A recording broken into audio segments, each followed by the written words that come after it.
Hello, I'm Hugo from Farming Secrets. We run our business provides a service to gardeners and farmers, so farmers and gardeners can grow healthy food and fibre that is toxin-free, free from poisons, and is very healthy. Now here today I want to show you what I've done with the peas here, and these are special peas in that they're sugar snap peas, and as you can see there's few in the pots. We'll explain about why they're in pots later, and it's a sort of a third best thing. It's not second best, it's third best. And this is something that was taught to me by my parents. The peas require a little something to grow on, so give them a little stick like this, and a bigger stick naturally for the ones over here. They don't require much at all because they soon develop their own strength to get up there, so just need an initial bit of a climb. So that's what you do. The other, so just poking sticks for them so that they can climb up to the netting, which I've got netting here. And you can have a little stick if you like this, just to encourage them to go up to the stick. So it's very simple, works well, costs nothing. It's one way of utilising sticks. Now the next thing we'll go through is watering these plants. I'm very fastidious about watering these plants because here in Victoria we have fluoride in our water, which is not good for the plants, and you also have chlorine in the water, which is certainly not good for the soil microbes. Because these plants are in pots, they require very little water, and it's well worth giving them high quality water. Why not give them the best? As I said before, we don't want products in their water which denature the water. So what we do here, it pays me to actually walk up from our water source, which is a soak or spring, and I just have these special containers which I put in the wheelbarrow. It's only I've got a small hole in it for the purpose of putting in a wheelbarrow. That's my design. So what we also do is get the vermicompost, the stuff that comes out from the bottom of the worm bins, and we put that into the water and give it a bit of a swirl around.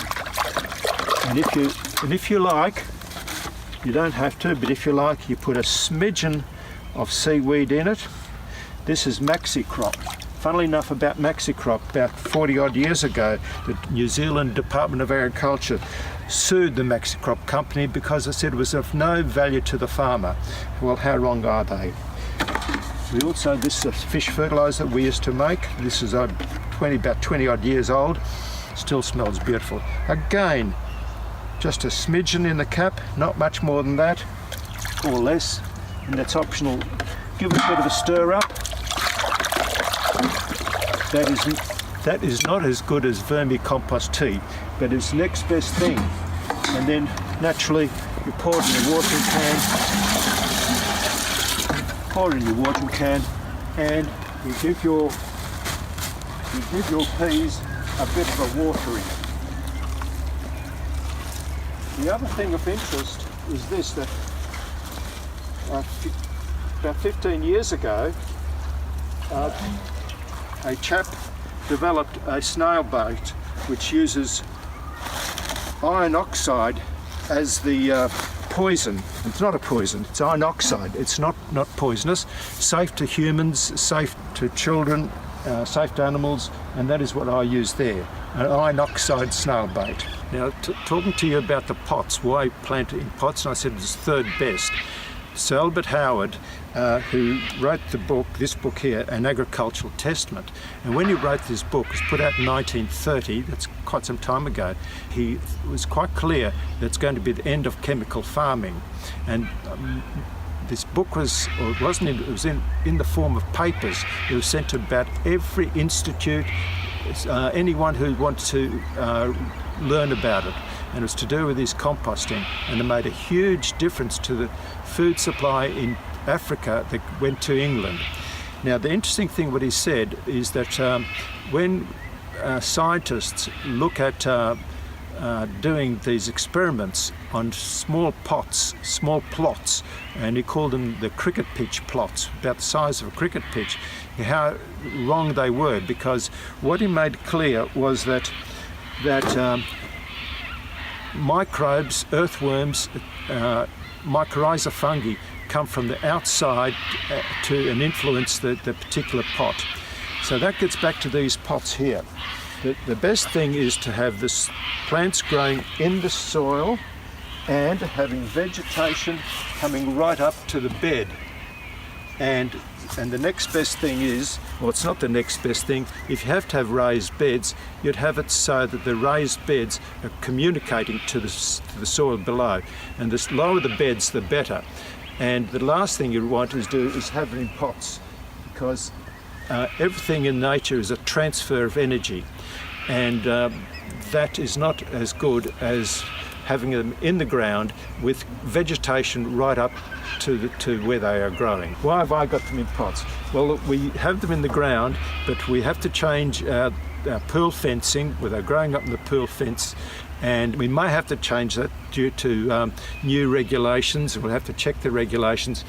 And the other interesting thing was we had about 15 foot off these peas last year, and we had far more than we could eat.